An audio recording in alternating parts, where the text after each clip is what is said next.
Entrepreneurship is hard, so let's fix that and dive into our heroes' journeys. This is Taking Flight, an entrepreneur's journey, and I'm Sarah Tourville. Join me as we delve deep into the passions, expertise, and experiences of those already in flight. This show is sponsored by EO Atlanta. Great to be here again, season 3 of Taking Flight, the entrepreneur's journey. And I cannot wait for the lineup of people we're going to have this year. And I'm particularly excited about the guest that we have on our show today. And this individual is someone I work with on the EO Atlanta board. So not only is he an entrepreneur on his own journey, he's also supporting other entrepreneurs like you all listening. So this person serves individuals and families. He has a passion for helping people navigate delicate decisions during times of need. As I mentioned, a fellow EO Atlanta board member and the owner of PFW Advisors. And he's been an entrepreneur for 16 years, which I think says a lot because we all know how hard entrepreneurship is. So welcome, Scott Mackenzie. Thank you, Sarah. I appreciate your time as always. Thank you. Thank you for having me. You're welcome. Let's get right into it, Scott. So I want you to share with our listeners, what did you get right when you started your entrepreneurial journey? The number one thing that I think I got right was the fact that I really decided to start a business that was doing something that I was extremely passionate about. That I think made the whole process and the sacrifices and the time and the effort a whole lot easier for me. Luckily, it also turned out that I was pretty good at it. So that is number one. Number two is that I really feel that kind of being an entrepreneur, you have to kind of be wired to be able to handle all the different things. And I think that what I got right was the fact that I really enjoy kind of controlling all aspects of the business. Those are probably two things, but probably the most important thing is that when I decided to put all the chips on the table, I put myself 100% into everything. So in addition to that, I really think that I spent probably 2 or 3 years, or probably more than that, doing extensive research. So I really kind of understood what I was about to get myself into. And although I had plenty of surprises that kind of hit me across the face, at least as much as I could have addressed or learned before actually jumping. I felt like I did. So those are kind of the things that I feel that I got right. Yeah, that's great. I mean, we hear about passion and the importance for it because when times get tough, you have to, if the passion isn't there, it's easy to not be able to continue. Where do you think that passion came from? How did you realize you had that passion for the business that you do now? That is a deep question. So, finance and money to me, was very interesting, but it also is kind of a for lack of better words, security blanket for a lot of us. And I think that trying to understand that relationship between, having money, not having money, and what the benefits were to actually spending some time kind of understanding that process and what you could do in terms of managing money was something that was personally important to me. It's not like I came from a very wealthy family or not. Both my parents were professors, so not necessarily lucrative careers, but still, it wasn't like we were in a situation that we could just, afford to do anything that we wanted. So money was something that in the back of my mind that was very interesting. And then, once I got into college, then I really understood kind of what it was like not to have money. So it was always something that was very interesting to me. And, to kind of give you an example, I didn't get married until 2001, and I didn't have children until 2007, but I started saving for my kids' college in 2007, 1994. Wow. So, so there was things about the whole process to me that were just very interesting and I never felt like I could learn enough. So I was really passionate about it from the very beginning. Yeah, I can tell. Yeah. That's amazing. Yeah. And so you had the foresight, because we hear that, especially I'm dealing with it right now. I'm sure you're not too far behind me, but like college, is very, very expensive. And so that was smart to get ahead and start thinking about the children and, the cost of it, because it definitely adds up. It sounds like, yeah, you definitely, you enjoy that perspective of keeping yourself secure. And you're right, that word security is extremely important for all of us. So who are or were your co-pilots on this journey? Interesting question. And while I think there was a lot of people that kind of helped me along the way, I'm 57 now. So one of the things that I do in talking to younger people is I'm like, a lot of older people are probably going to be much more willing than you realize to be your mentor. So I really, there was a lot of mentors out there, but hands down, if I had to select one person, it's my wife. Mm-hmm.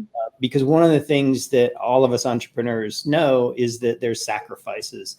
And when you're that busy starting a business up, and whether it's dealing with clients or dealing with technology or dealing with whatever it is, even client service issues, if there becomes a problem, the buck stops with me.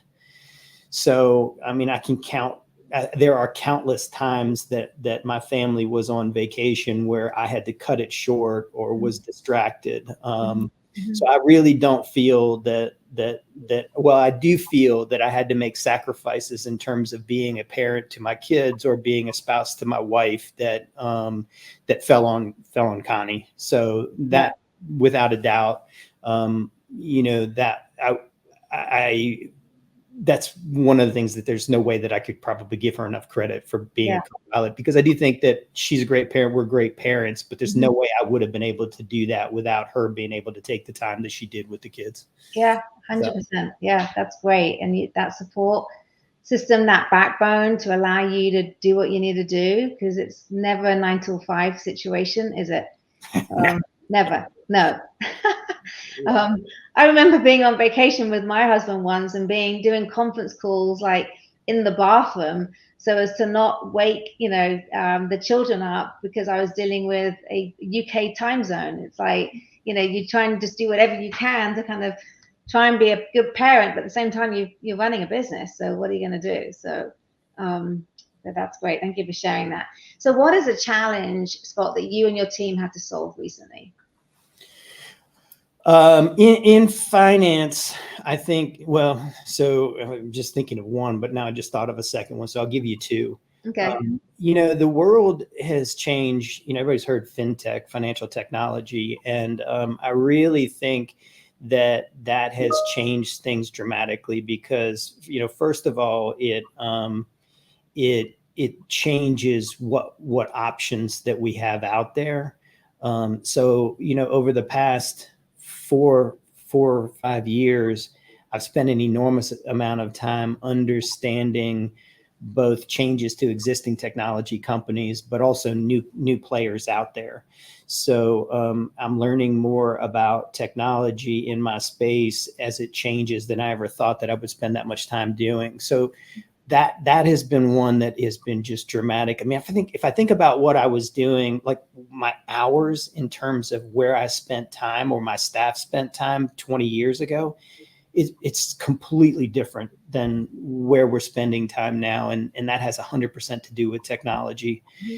And kind of to dovetail into that, the next problem that you run into is that where you could have support staff that were wonderful, thriving in the, with the technology that we were using 20 years ago, but even 5 years ago, as technology changes, people have to be willing to learn that technology. And that has been the other thing that the big change has happened, is that this technology has not only changed and we've had to stay up with it, but we have to constantly keep our staff changed to it. And that's been very difficult. And, that kind of puts together the staffing issues that I had. And I presume you've run into this, or most entrepreneurs have run into this, that during and after COVID, employees' attitudes about work have changed. And it's been really interesting trying to find quality candidates that are qualified, motivated, and aren't being unrealistic with their expectations. Yeah. So Yeah. all of that kind of lumps in together. So yeah. So I definitely agree with you. I mean, you become an entrepreneur, and I think okay, you've got to be good at selling, and you've got to be able to be good at the master of the services that you sell. But then no one tells you've also got to be, understand tech, or kind of, or at least be curious about tech. I mean, these are extra things we have to become curious about and then implement. So is there any recommendations you can give to anyone, who also finds that, they're not a tech company, but they're having to stay on the forefront of tech? Like, how do you think you've navigated it well? How do I think I've navigated it well?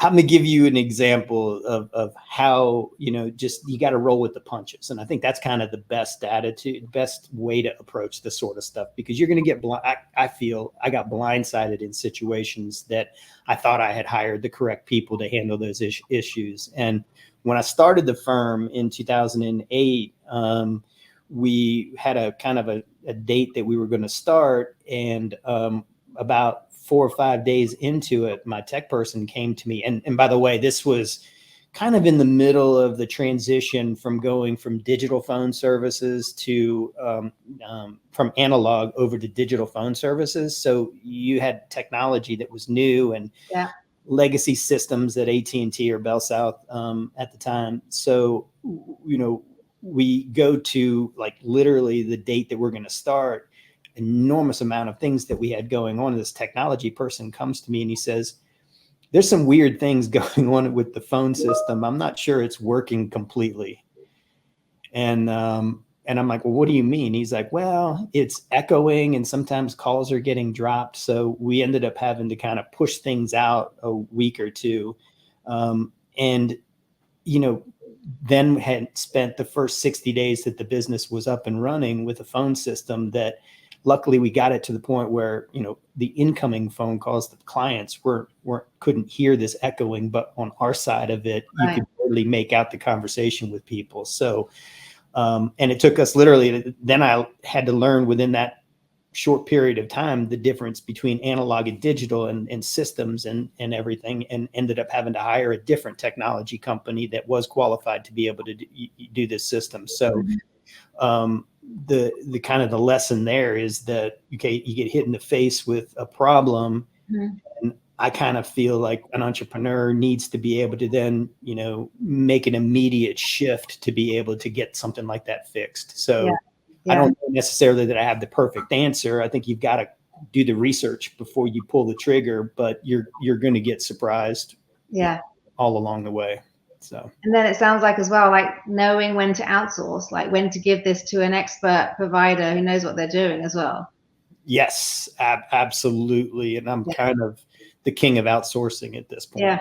Yeah, that makes a lot of sense. Definitely. So is there a favorite book, Scott, that you're reading right now? I know you're an avid reader. So is there anything particular that just like, you want to share with our listeners? Favorite book. So it's interesting. A book that is shocking that I had never heard of it before is Measure What Matters. Have you read that, John Doerr? I haven't read that. No, I'm going to write it down though.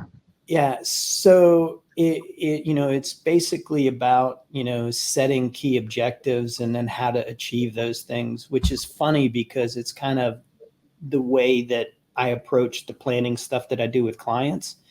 But I've never seen the framework of it. I had never seen the framework so easily kind of implemented before. So that's a recent book. But then who's that author, Scott? John Doerr. John Doerr. Okay. Yeah. Okay. And then 2 books that I think every entrepreneur, but everybody should read is The Invincible Company by Alsterweider and friends. That's a book about just how to structure a company so that it is optimized for so that it can reinvent itself going forward. That's a wonderful book. As a matter of fact, that was a book recommended by a professor of finance that I took a long time ago, and it's one that I refer back to all the time. And then, have you ever read the book Unbroken, the Louis Zamperini book? No.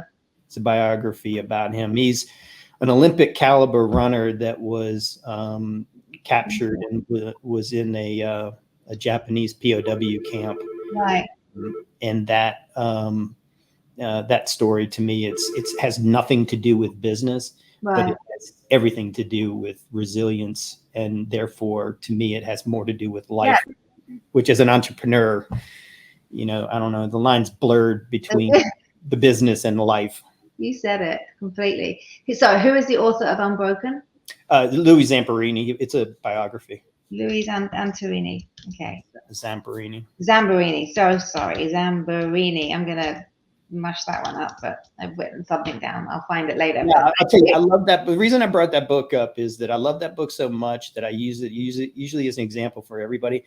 But this is the example of how I loved it so much. We were on vacation in Florida when I was reading that, and my twins were probably 6 or 7. My youngest was 1 or 2. So during the day, we were kind of busy. So I was getting up at like 4:30 and reading for a couple hours before the kids would get up. That's how much I absolutely loved that book. Yes. Wow. You needed your sleep back then. Yeah. It's like getting up 2 hours early to read your book. That's great. So that's great. Okay. Thank you for sharing that.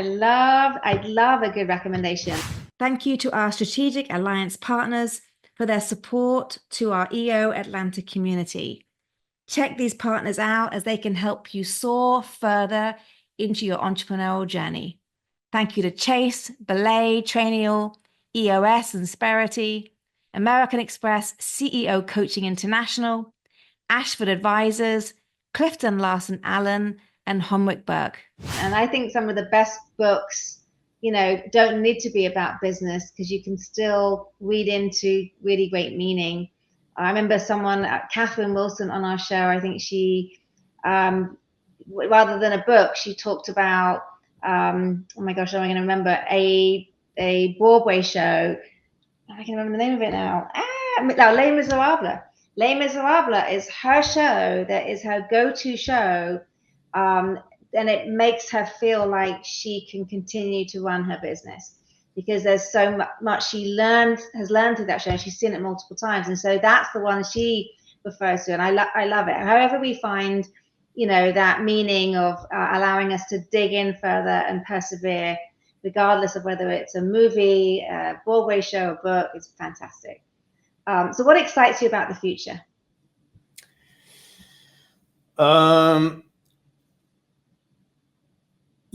That's a good question. So me personally, are you asking, or in my business, or how? Whatever you want to share with us. Business is good. Where is business heading? What does that journey look like? But that can be blurring into personal too. So I think there are phases of our lives that we go through. And in some sense, I look back on, other periods of my life and like reflect back, oh gosh, I wish I would have done that, or wish I wouldn't have done that. But where I am now, and I'm 57, is that it's a really good place where I feel like I don't have to prove myself, but I still am so passionate about what I do, at work in particular, that that I'm excited about this period of time that I'm going into. So, and in my world, the financial world has changed so much in the past 30 years that for me personally, and this is getting technical into my business, I've always felt like I had to be affiliated with a larger organization. I worked for a corporation for about 15 years. I then started my company about 16 years ago, but I had an affiliation with a company that controlled a lot of, product technology and so forth. 2023 was the year that I really got to a point where I am completely on my own, unaffiliated with anybody. So I'm really putting myself I have put myself in a position where I can just do what I love. No products, no, handcuffs, none of that sort of stuff. It's 100%, dealing with advice. And that is, that is just, it's very technical to what I do, but it's really exciting in the sense that I have this opportunity to really do things the way that I feel they are 100% best, best for the clients to do. So that's the number one thing that I'm excited. That must feel, like you say, quite a freedom feeling. You're not tied to any particular product or service. You can now give the best advice based on what the customer needs. Correct. Yes. Yeah. It's again, kind of going back to what I got right. I really spent time researching, what I wanted to do. And this is something that really, if I look back to where I felt I really truly wanted to be in my career, in terms of describing this really was something that was attracted to me probably close to 20 years ago. So it's a 20-year process that has taken me to get here. So it is exciting. That's amazing. Congratulations. Thank you. Yeah, that's a big turning point. So 2024 is the year I'm assuming you're making it happen. That is exactly it. I mean, I really probably would have done this in 2020, 2021 if it weren't for COVID. That kind of put me behind schedule a little bit. End of 22 and 23 was a lot of research and a lot of compliance and regulatory and fintech and making sure I had the right employees and that sort of stuff. And then 2023 actually did a lot of the conversion and so forth. And so 2024 and beyond are years where it's real. I've kind of accomplished it, and now I can kind of go on to the next phase of my world. I love it. So Scott, tell me, who are you? So before you took flight, what were some pivotal moments in your life you think which led you to becoming an entrepreneur? Pivotal, it's interesting. I think that question, what led me to be an entrepreneur, I think the number one thing now that I'm my age and I've kind of been through this process is I think we're wired this way, and I don't know if it's that, things happen to us, as we're younger that pushes us this way, or I kind of think that it's just the way that you're born, that you're receptive or wired to be able to handle this sort of stuff. But as I'm sitting here thinking, there was one individual that I remember in one of my first jobs when I was probably 15 that was an entrepreneur, Mr. Imahara, who owned a plant nursery and landscape construction business. And I worked for him summer and then kind of just part-time after that. And it was interesting. He would always come by and kind of tell you how to do things, how to work more efficiently and so forth. But he used to come to me and he was like, there's this job that's too small for my company. Would you like to handle it? And I'm like, handle it? What are you talking about? He's like, yeah, you just go talk to the people. This is what they're willing to pay you. This is what they want to do. And so I started doing those odd jobs and I'm like, well, wait a minute. This is a whole lot more lucrative than spending a day or a weekend working. And so I don't know if he did it intentionally or if it just, but it clicked with me that, hey, look, if I'm the person actually performing the service, not doing the work, it's a whole different relationship with the client. It's more, lucrative and it's more satisfying. So I don't know whatever happened. I mean, he sold the business and kind of I stopped seeing him, but it was really interesting watching him walk around the place. I mean, one of the things that I clearly remember is that, he used to take afternoon naps, I know it was a funny thing. This is back in the 80s. So we're thinking that wasn't like a really common thing to do. Now everybody's saying you can be more productive by taking a 20-minute nap. So, there's little things like that he did that, and looking back on it, it really had a big influence on me. I really didn't feel comfortable with those kind of normal, hourly jobs and that sort of really since that point. Right. Very interesting. Yeah, it'd be nice to know whether he was He knew what he was doing, but he was definitely influencing you, which is wonderful. So present day, like, tell us, like, Scott, like, what problem do you solve? Like, and what impact have you made? In business? Yes. It's interesting. I mean, when I look at, the financial world, I think that, just like kind of the concept of OKRs with running our business, of trying to figure out what it is that we want to accomplish and then coming up with a strategy, a business plan to be able to do that. I think that is a process that people don't understand. It really shouldn't be painful. I mean, I remember back in the 90s when I first started doing comprehensive financial planning, everybody's like, well, you got to do a budget. So I did budgets for people, and they were absolutely miserable to do, and they were never very accurate. And I think financial planning and investment strategy is kind of the same way, that I think people are missing the point. It really shouldn't be painful. And whether you aren't investing, or what I commonly call the collage of investments, where you've got a bunch of investments, but they're all kind of all over the place. Yeah. Really, at the end of the day, understanding what it is that you want to accomplish, that you get excited about,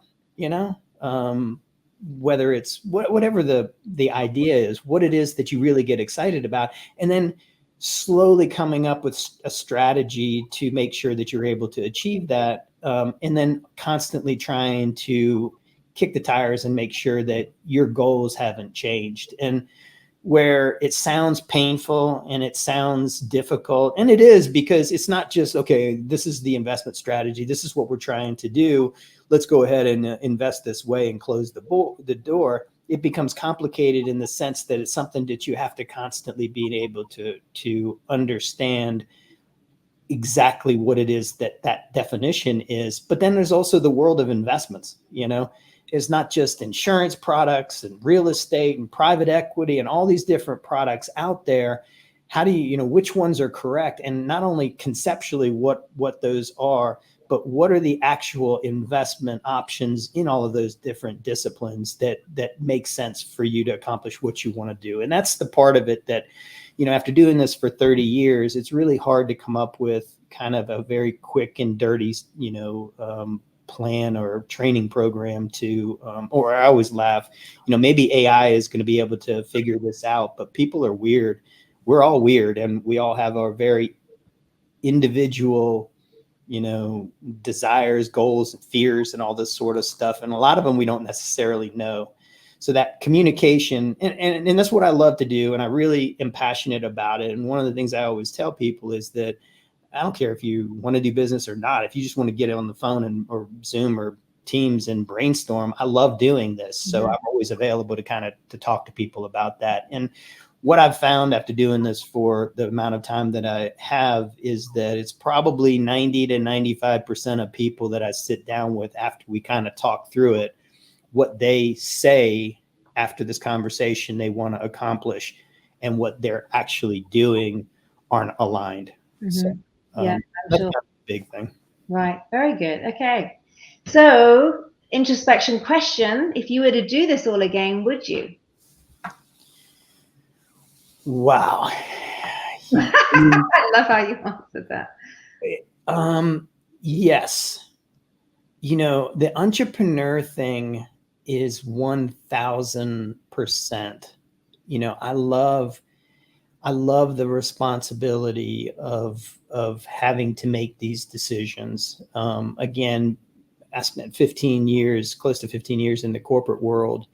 And, let me give you an example.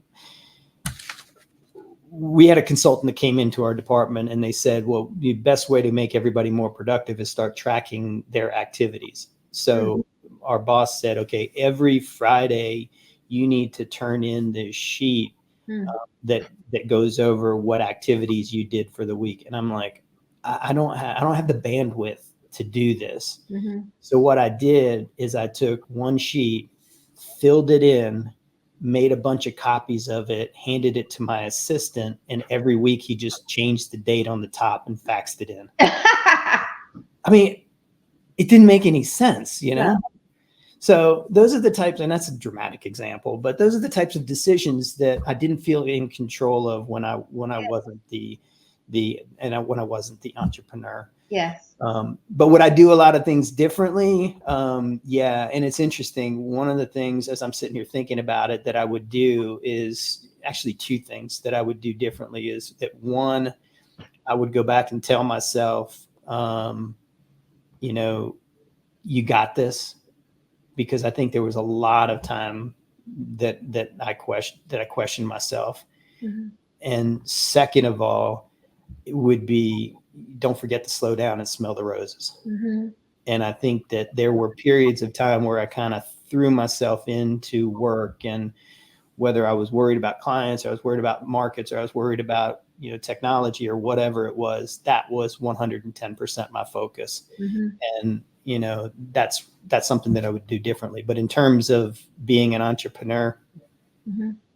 no. Yeah. Yeah.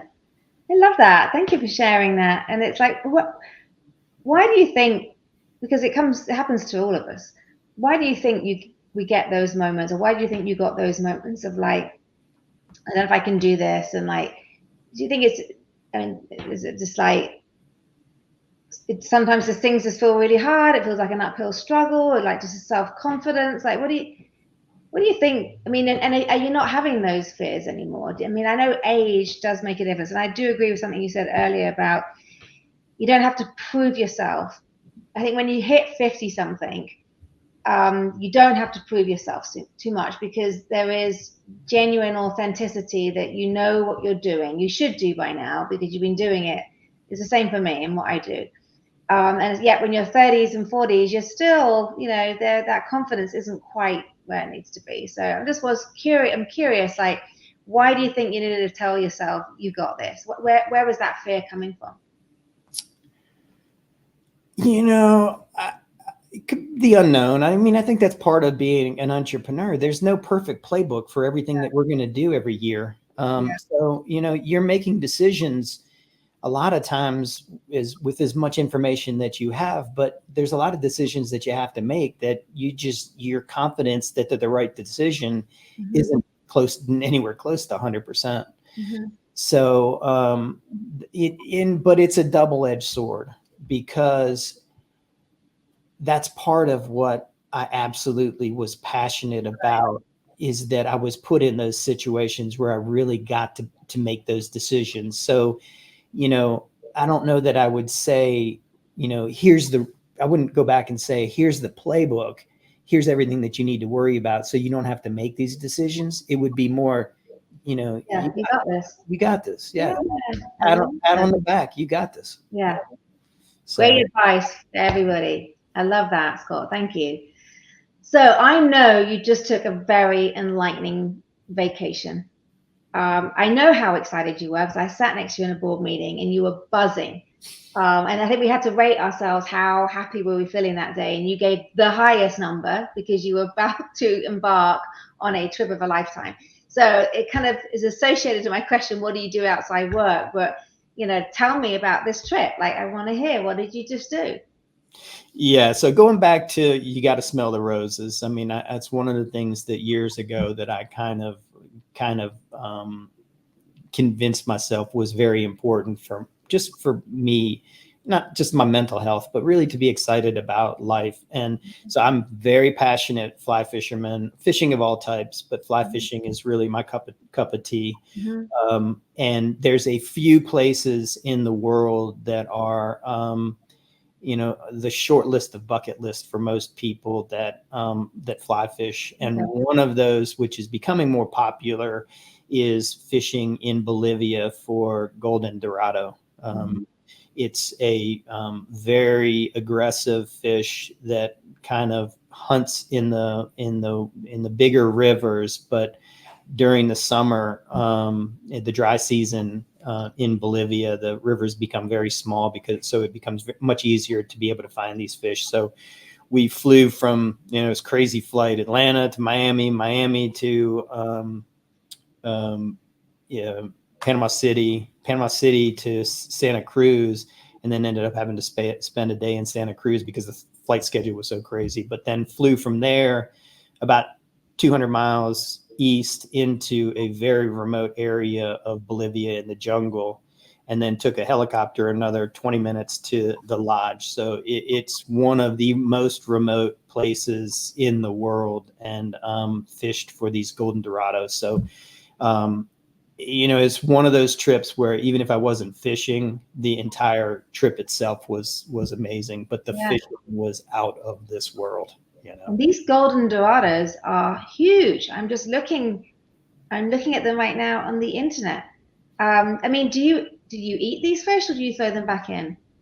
The native people will eat them, but most fly fishermen that go into some of these remote areas, it's all catch and release, so that the fishery stays as pristine as we can keep it. So I love that.